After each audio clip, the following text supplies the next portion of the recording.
A simple resupply run turned into an absolute disaster in less than 15 minutes. This is the American plane that ripped boats apart. Dawn, March 3, 1943. The Vitiaz Strait appeared calm enough to promise another routine passage. 8 Japanese transports moved in disciplined formation, screened by 8 destroyers, their decks crowded with men and cargo bound for Leh. For the officers watching from the bridges, experience said this run would succeed. What the crews did not know was that the war in the air had already changed. In less than 15 minutes, a single tactical shift would erase an entire convoy and rewrite the rules of naval warfare in the Pacific. The traditional doctrine relied on high-altitude horizontal bombing, which demanded straight and level flight to be accurate. But against moving targets, it failed miserably. Bombs drifted in the crosswinds, and the extended drop time allowed captains to change their heading. The strategy left the Allies under General Douglas MacArthur exposed. Japanese garrisons were being reinforced faster than troops on the ground could dislodge them. The sheer failure of these high-altitude drops set the stage for disaster. The idea that high-altitude bombing would cripple enemy shipping looked brilliant on paper, but on the ocean, it was a completely different story. The theory dictated that bombers should release their payloads from 15,000 feet or higher to stay clear of light anti-aircraft fire. In reality, the physics of the fall turned every mission into a guessing game. Dropping a heavy steel bomb from that altitude took nearly 30 seconds. In that half-minute, a 5,000-ton transport vessel could alter its course. During the attacks around the Huon Gulf, the hit rate was barely in the single digits. The water simply churned up hundreds of yards away from the target while the transports continued moving supplies. Crews would watch their payloads drift away in unpredictable crosswinds, leaving the ships completely untouched. It wasn't just a matter of poor luck. It was a fundamental flaw in the doctrine that left the frontline troops in New Guinea to starve. The generals in the headquarters kept pushing for horizontal runs, while the pilots on the ground knew the strategy was useless. The pressure was mounting, and someone needed to figure out how to stop the resupply runs before the entire campaign collapsed. The best solutions came from the guys forced to watch their friends get outmaneuvered. Paul Irving Gunn, known to everyone simply as Pappy, was exactly that kind of guy. Gunn brought 2 decades of hands-on aviation experience to the table. He served as a Navy machinist's mate before getting his pilot's wings, giving him a rare understanding of how engines, fuel lines, and structural loads actually worked under pressure. When the war reached the Philippines, he watched everything fall apart. His family was captured, and the military infrastructure he knew was wiped out. Escaping to Australia, he carried a deep, burning obsession to find a way to stop the enemy supply lines that kept Japanese troops moving forward. He looked at the data, and it was screaming at him that high-altitude bombing was a complete dead end. The transport ships were moving, the bombs were falling wide, and the torpedo bombers were getting picked off during their long, predictable runs. He realized that the only way to sink ships was to bring the firepower right down to the water, where the pilot could look the enemy in the eye and make every single second count. That shift in focus set the stage for one of the most daring aircraft transformations in the Pacific theater. You cannot just bolt 8 heavy machine guns onto a fragile frame without expecting the fuselage to snap in midair. Finding the right platform was an engineering problem in itself. Pappy Gunn needed an aircraft that could handle incredible structural recoil, carry massive amounts of ammunition, and still stay stable right above the water. A standard fighter plane like the Lockheed P-38 Lightning packed plenty of firepower, but it lacked the cabin space to run long ammunition belts. The liquid-cooled engines were also highly vulnerable to ground fire, which meant it was out of the question for low-level, high-stress combat. On the other end of the spectrum, the A-20 Havoc had good low-altitude stability, but its internal volume was too restrictive to mount enough offensive guns.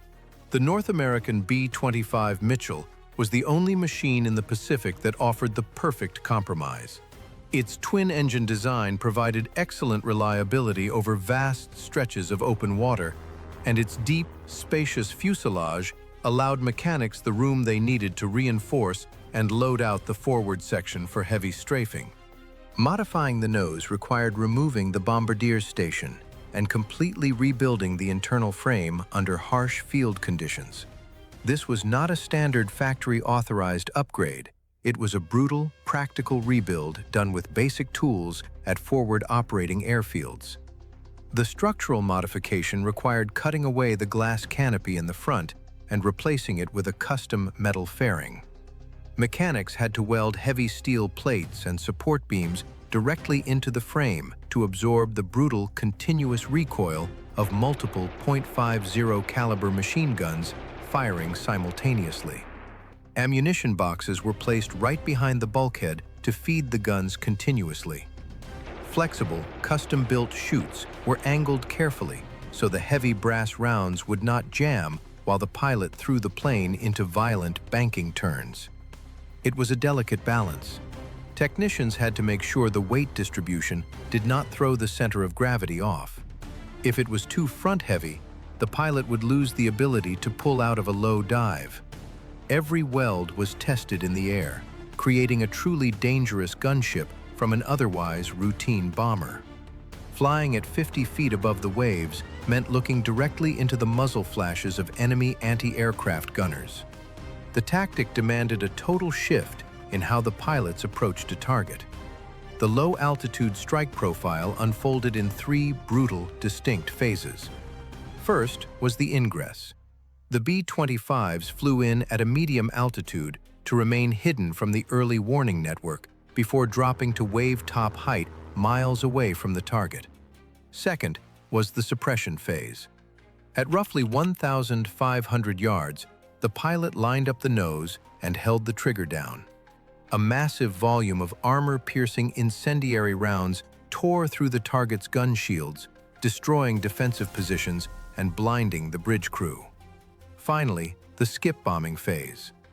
The bombers released 500-pound weapons tuned with delayed action fuses, skipping them across the water to punch through the hull at the waterline. This approach left the enemy with no time to react.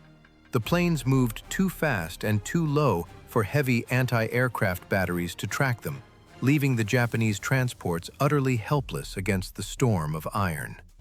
The psychological shock of the assault was just as destructive as the armor-piercing incendiary rounds tearing through the steel hulls.